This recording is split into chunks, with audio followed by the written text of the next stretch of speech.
El mar estaba negro, no oscuro, negro como si la noche hubiera descendido hasta las olas y decidido vivir allí.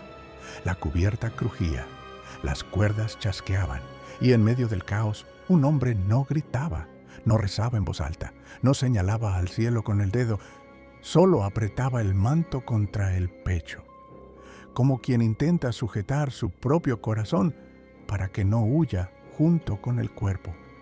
Su nombre era Jonás. Y en ese instante descubrió la frase que nadie quiere aprender.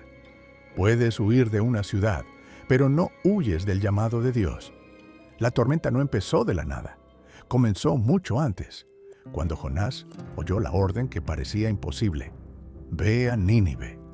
Nínive no era solo un lugar, era un símbolo. Era la ciudad enemiga, la amenaza, la memoria del miedo, el nombre que no pronuncias con calma. Y Dios dijo, con una sencillez que humilla, ve y habla. Jonás lo entendió al instante, y precisamente por entenderlo, se negó. Mucha gente cree que Jonás huyó por cobardía, como si tuviera miedo de morir. Pero la verdad es más inquietante. Jonás huye porque tiene miedo de algo peor. Miedo de que Dios sea misericordioso. Porque si Jonás predica, Nínive puede arrepentirse. Y si Nínive se arrepiente, Dios perdona. Y si Dios perdona, Jonás tendría que enfrentar lo que no quería enfrentar. Que el Señor ama también a quien hirió a su pueblo. Que el Señor ama también a quienes nosotros llamamos ellos. Y eso, para Jonás, era insoportable. Entonces hizo lo que muchos de nosotros hacemos cuando Dios toca la herida correcta. No discutió, corrió, bajó al puerto, compró pasaje, tomó un barco y eligió el rumbo opuesto, como si el mapa pudiera desmentir la voluntad del Altísimo. El barco avanzó hasta que el cielo se desplomó. Los marineros, hombres acostumbrados al capricho del mar, palidecieron. No era una tormenta cualquiera, era como si el océano estuviera buscando a alguien. Tiraron la carga por la borda, gritaron a sus dioses, se aferraron a lo que tenían, y cuando nada funcionó, alguien lanzó la pregunta que lo cambia todo. ¿Quién es el culpable? Sorteo. Echaron suertes, y la suerte cayó sobre Jonás. El silencio que viene después pesa. Es el silencio de cuando la verdad te elige en medio de la multitud. Rodearon a Jonás con ojos de miedo y rabia. ¿Quién eres? ¿Qué has hecho? ¿Por qué nos ha venido esto? Jonás respiró hondo y dijo lo que ningún fugitivo quiere decir. Yo temo al Señor, el Dios del cielo, que hizo el mar y la tierra. Y la frase siguiente llegó como una cuchilla. Estoy huyendo de él. En ese momento, Jonás no era solo un profeta, era un espejo. Porque ¿cuántas veces tú y yo ya hemos dicho, sin palabras, yo creo, pero en esto no voy a obedecer? Yo rezo, pero no en este punto. Yo soy de Dios, pero no con esa persona. Los marineros retrocedieron. El mar subió más. El barco gimió como si fuera a partirse en dos.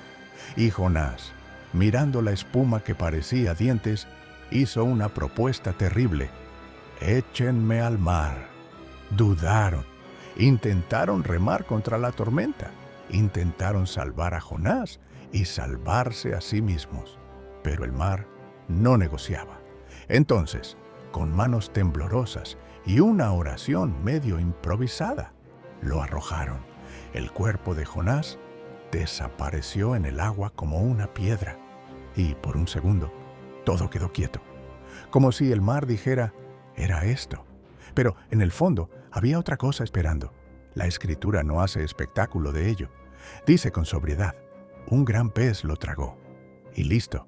Pero imagina, el mundo se apaga, el aire se va. El sonido se vuelve sordo. La luz se convierte en nada.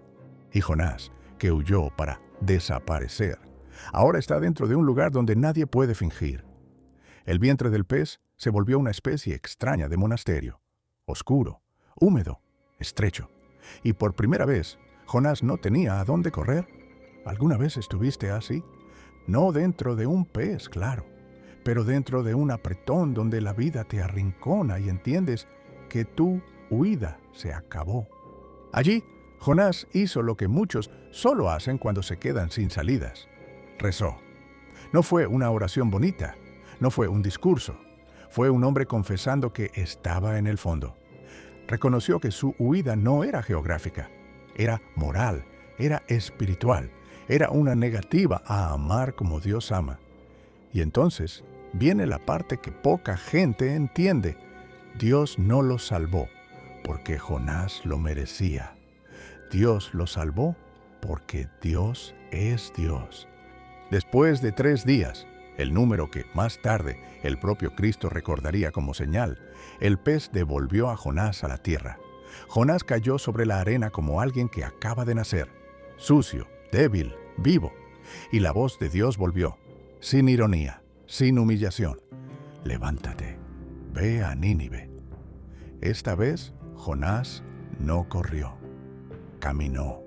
Y cuando llegó, anunció lo que había oído, una advertencia, un juicio. Y aquí está el milagro. Nínive escuchó. La ciudad que Jonás quería ver en ruinas empezó a temblar por dentro. La gente se arrepintió, cambió, ayunó, clamó, del más sencillo al más alto. El propio rey bajó del trono y se vistió con signos de penitencia. Y entonces, Dios hizo lo que Jonás temía. Dios perdonó. La destrucción anunciada no llegó, porque el objetivo de Dios nunca fue vengarse, fue salvar. Parece bonito, ¿no? Pero para Jonás, eso fue una derrota. El profeta se enfureció, enfurecido con Dios. Y aquí es donde la historia deja de ser infantil y se vuelve quirúrgica. Porque Jonás no está enojado con la maldad de Nínive. Jonás está enojado con la bondad de Dios. Explota en queja, como quien dice, lo sabía, sabía que el Señor es misericordioso. Por eso huí. ¿Te das cuenta del absurdo? Jonás acusa a Dios por ser bueno. Y de repente, el profeta revela la herida que muchos esconden con lenguaje religioso. Hay gente que prefiere un Dios justo, siempre que sea justo contra los demás. Pero cuando la misericordia toca al enemigo, lo llamamos injusticia. Jonás sale de la ciudad y se sienta afuera, esperando que, tal vez, Dios cambie de idea. Quiere ver caer el fuego, quiere tener razón. Y Dios, que podría arrancar a Jonás de raíz, hace algo desconcertante. Educa a Jonás con paciencia. Nace una planta que da sombra a Jonás. Y Jonás, por primera vez en toda la historia, se alegra por algo. Sombra, un alivio, un consuelo. Pero al día siguiente, la planta se seca. Un gusano la hiere, sopla un viento caliente y Jonás se derrumba otra vez, como si el mundo se hubiera acabado. Mejor morir. Entonces Dios pregunta, no grita, no condena. Pregunta, ¿tuviste compasión de la planta que no plantaste? ¿Y quieres que yo no tenga compasión de una ciudad entera? Esa pregunta es el espejo final. Jonás tuvo compasión de lo que le servía a él, pero no tuvo compasión de las personas. Jonás amó el consuelo, pero no amó la conversión del otro. Y Dios deja la pregunta suspendida, como quien enciende una lámpara en nuestra conciencia. ¿Tu corazón es lo bastante grande para que quepa la misericordia de Dios? Porque es fácil querer justicia, difícil es querer salvación. Y aquí entra el secreto que la Iglesia nunca se cansa de repetir cuando llega la Cuaresma. La conversión no es solo dejar de hacer lo malo, es también dejar de desear el mal del otro. Tal vez tu Nínive no sea una ciudad, tal vez sea una persona. un pariente, un ex amigo, un colega, un grupo, alguien a quien ya pusiste en la categoría no tiene remedio. Y Dios te llama, no para aprobar el pecado de nadie, sino para desear el bien eterno incluso de quien te hirió. Jonás quería un mundo simple, los buenos de un lado, los malos del otro, castigo al final. Pero Dios muestra un mundo más verdadero, un mundo donde todos necesitan misericordia y donde el mayor milagro no es una ciudad perdonada, es un corazón que aprende a perdonar. ¿Y sabes por qué esta historia atraviesa los siglos? Porque un día Jesús miró a gente dura, religiosa, segura de sí, y dijo que la señal dada a ellos sería la señal de Jonás. 3 días, un retorno, un llamado a la conversión. Como si el Señor dijera, ¿quieres prueba? Entonces, mira la misericordia. Ella es la prueba. Al final, Jonás no es solo un profeta antiguo. Jonás es nuestra lucha interna escrita en forma de relato. La huida, la tormenta, el vientre oscuro, la segunda oportunidad. Y ahora, la pregunta llega hasta ti. ¿Cuál es la Nínive que has estado evitando? Y más profundo aún, ¿quién es la persona a la que no quieres que Dios perdone?